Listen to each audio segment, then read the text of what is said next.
नमस्कार and I welcome you all to Study IQ. मैं हूं प्रशांत धवन और इस वीडियो में हम बात करने वाले हैं बांग्लादेश के एंटी रिजर्वेशन प्रोटेस्ट के बारे में।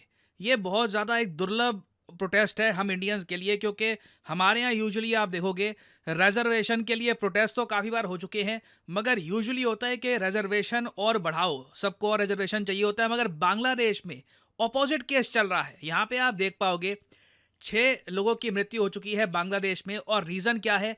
रीज़न है कि they are protesting job reservation system. ये लोग कह रहे हैं कि इनको अपने देश में रिजर्वेशन नहीं चाहिए। ये जो 30% रिजर्वेशन है इसको हटाना चाहते हैं। और ये कह रहे हैं ये लोग कि देश में जॉब्स की कमी है, सरकारी नौकरियां बहुत ज़्यादा कम है। और इस वीडियो में मैं आपको यही बताऊंगा कि भारत, बांग्लादेश, बेसिकली इंडियन सब कॉन्टिनेंट के जो देश है ना, यहाँ पे पॉपुलेशन परसेंटेज के हिसाब से सच में सरकारी नौकरियां बहुत ज़्यादा कम है। आप अगर बाकी देश देखोगे तो वहाँ पे एक बहुत ही बड़ा चंक है पॉपुलेशन का जो बिल्कुल सरकारी नौकरियां या फिर किसी ना किसी पब्लिक सेक्टर एंटरप्राइज के अंडर काम करता है ना। बांग्लादेश का अगर हम केस देखें, पूरी दुनिया देख रही है कि यहाँ पर किस तरीके से प्रोटेस्ट हो रहे हैं। यूनिवर्सिटीज़ को बंद करना पड़ रहा है क्योंकि वायलेंस इतना ज़्यादा हो रहा है, स्पेशली ढाका में।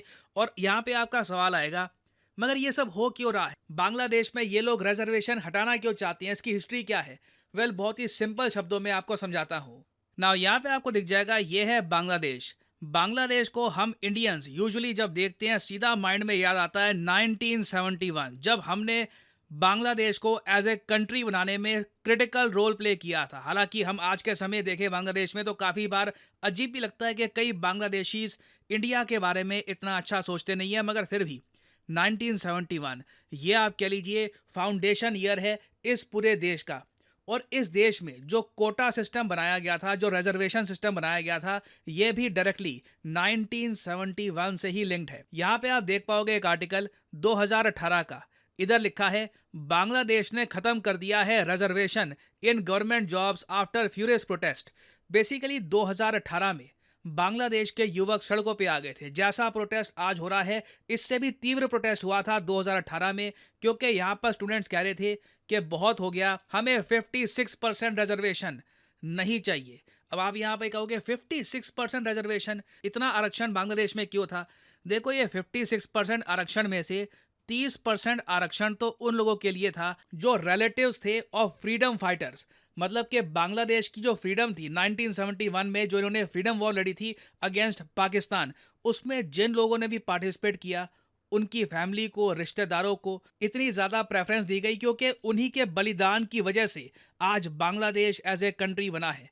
तो 30% रिजर्वेशन उनके लिए था ना। कई दशकों तक ये चलता रहा, मगर एक टाइम पे आकर बांग्लादेश का यूथ बहुत ज़्यादा फ्रस्ट्रेटेड फील कर रहा था कि 30% रिजर्वेशन बहुत ज़्यादा है एक काफ़ी छोटी परसेंटेज के लिए। और जिस तरीके से इंडिया में हम देख रहे हैं केस, सरकारी नौकरियां उतनी नहीं हैं जितनी आबादी के हिसाब से होनी चाहिए। बांग्लादेश में भी सेम प्रॉब्लम थी, तो इसलिए भीषण प्रोटेस्ट हुए और सरकार ने इन दी एंड प्रेशर में आकर जो ये 56% रिजर्वेशन है सारा का सारा समाप्त कर दिया। अब यहाँ पे नोट करना, इस 56% रिजर्वेशन में 30% तो था फ्रीडम फाइटर्स के रिलेटिव्स के लिए आरक्षण, 10% आरक्षण था महिलाओं के लिए, तो ये भी समाप्त हो गया।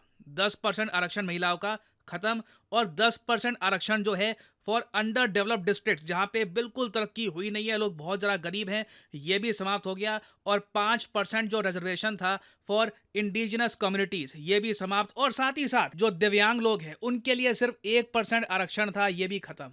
बांग्लादेश में लंबे समय तक आरक्षण रहा ही नहीं उसके बाद। अब यहाँ पे आप कहोगे अच्छा ठीक है, तो 2018 में प्रॉब्लम समाप्त हो गई, तो अब क्या हुआ है? देखो, अभी रिसेंटली क्या हुआ, जुलाई महीने में बांग्लादेश के एक कोर्ट ने यह रूलिंग दी कि आरक्षण तो देखिए चाहिए और आरक्षण वापस सारे के सारे रीइंस्टेट करो।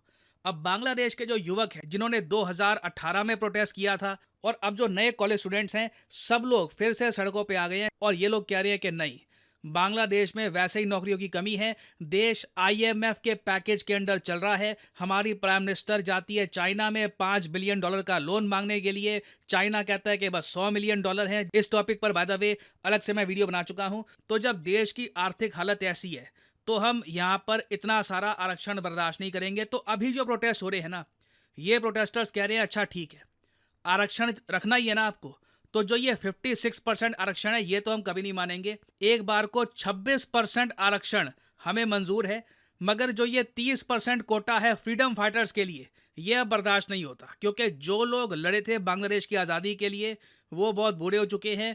उनके जो बच्चे हैं वो भी अब काफ़ी हद तक 40-50 साल के हो गए हैं। अब कोई तर्क नहीं है कि उनके पोतों को भी परपोतों को भी हम ये 30% कोटा दें। तो अब ये लोग कह रहे हैं कि फ्रीडम फाइटर्स के लिए जो कोटा है ये ख़त्म करने की ज़रूरत है। इक्वल अपॉर्चुनिटी फॉर ऑल होना चाहिए, मेरिट सिस्टम आना चाहिए। तो इस वजह से अभी प्रोटेस्ट हो रहे हैं और लोग कह रहे हैं कि एक बार को जो औरतों का आरक्षण है ये रहने दो, 10% का जो आरक्षण है फॉर अंडर डेवलप्ड डिस्ट्रिक्ट्स ये रहने दो, 5% जो आरक्षण है फॉर इंडिजिनस कम्युनिटीज़ ये रहने दो, जो 1% आरक्षण है दिव्यांग लोगों के लिए ये भी चलेगा, बस 30% आरक्षण ये लोग बर्दाश्त नहीं करेंगे। नाउ सरकारी नौकरियों के लिए लोगों का इतना पैशन देख करना, कई लोग ये भी कमेंट करते हैं कि सरकारी नौकरियों के पीछे लोग इतना भागते भी क्यों हैं, बिजनेसमैन बनो, प्राइवेट सेक्टर में काम करो। देखो, दुनिया में ज़्यादातर जो कंट्रीज़ हैं वहाँ पे बहुत बड़े स्केल पर एम्प्लॉयमेंट सरकार डायरेक्टली प्रोवाइड करती है। ये मत समझना चाइना हमसे आगे निकल गया तो सरकारी नौकरियों की तरफ लोगों का मोह नहीं है यहाँ पे। कुछ मैं आपको आर्टिकल दिखाना चाहता हूँ, ये 2023 का आर्टिकल है। 7.7 मिलियन एप्लीकेंट्स ये आ गए थे सिर्फ 2 लाख सरकारी नौकरियों के लिए चाइना में।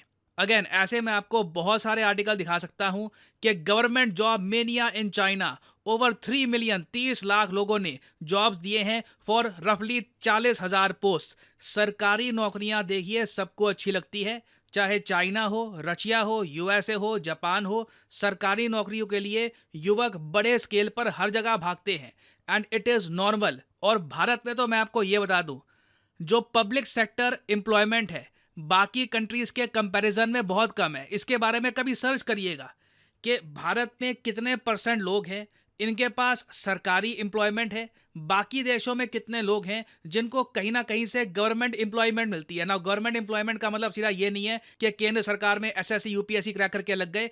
आप अगर मान लो किसी गवर्नमेंट कंपनी में भी हो, वहां पे भी काम कर रहे हो, तो आपकी गवर्नमेंट जॉब है। तो इधर नोट करना, यूएसए की 13% से ऊपर आबादी है जो कहीं ना कहीं गवर्नमेंट जॉब के अंडर है। इंडिया में रफली 4% के आसपास आबादी है, चाइना में 28% आबादी है। ये बात देखिए, चाइनीज गवर्नमेंट ने इंश्योर करी है कि गवर्नमेंट सही जगह पे पैसे खर्चेगी, अनाप शनाप तरीके से पैसे नहीं खर्चेगी, करप्शन इतना नहीं होगा।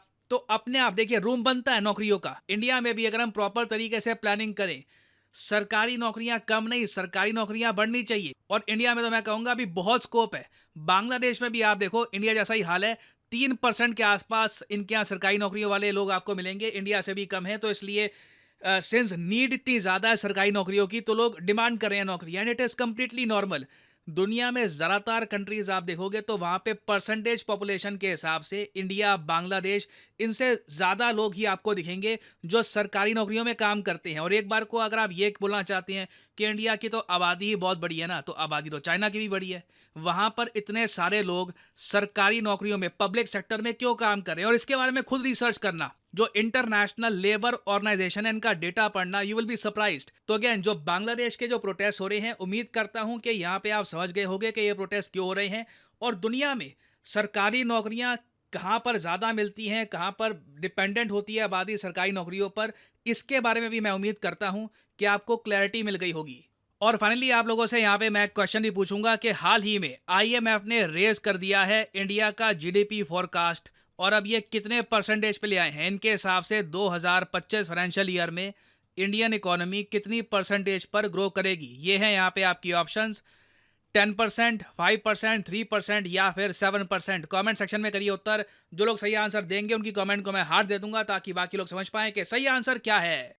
और फाइनली यहाँ पर मैं ये भी ऐड कर दूं कि स्टडी आईक्यू का जो प्रतिज्ञा बैच है ये शुरू हो जाएगा 18 जुलाई से। 18 जुलाई को है पहली क्लास, मतलब कि आपकी यूपीएससी प्रिपरेशन का पहला दिन। सब कुछ बिगिनिंग से स्टार्ट होगा, चाहे हिस्ट्री, पॉलिटी, कोई भी और topic, everything will start from chapter 1।